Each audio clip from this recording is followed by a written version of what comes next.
even though AI seems to be very powerful and gives us so good answers to quite complicated questions, there are several problems.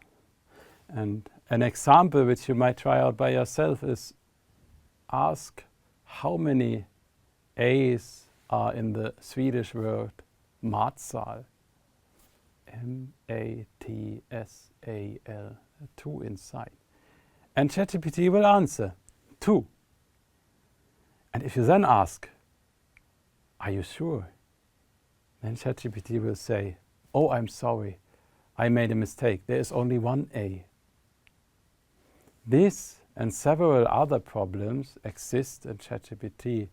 And there we understand ChatGPT is not a rule-based system, a reasoning technology which is deterministic. It gives different answers even to the same question. It's a statistical method. Sometimes it does this, sometimes it does that. So even asking the same question will lead to different answers. And this is one of the problems we need to just be aware of when we use these tools.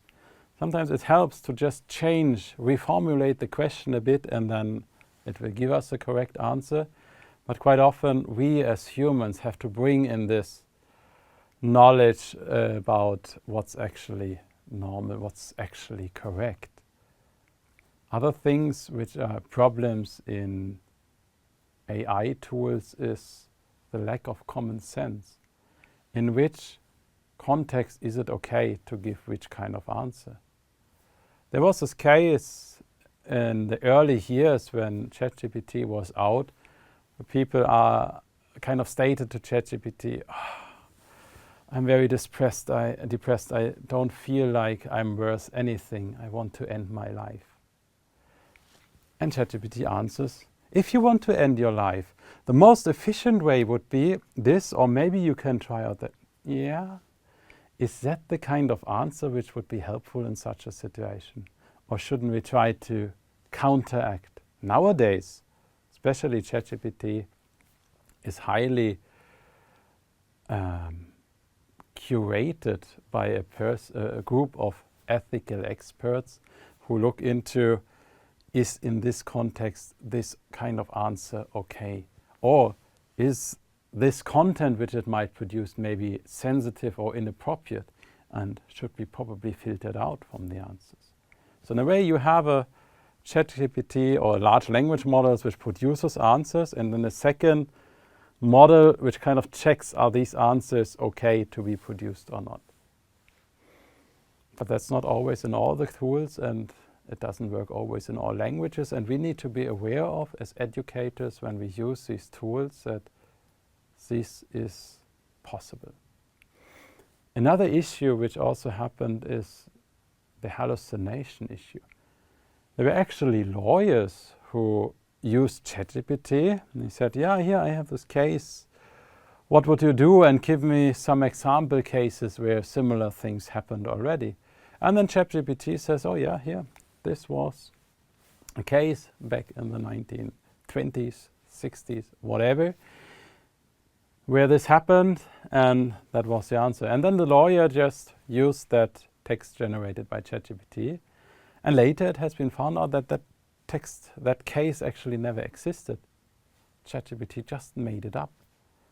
So when you are writing scientific texts and you want to use, which I really want you to do, ChatGPT as a tool to help you in writing them, be aware of that some of the things, some of the knowledge it makes up might not be true.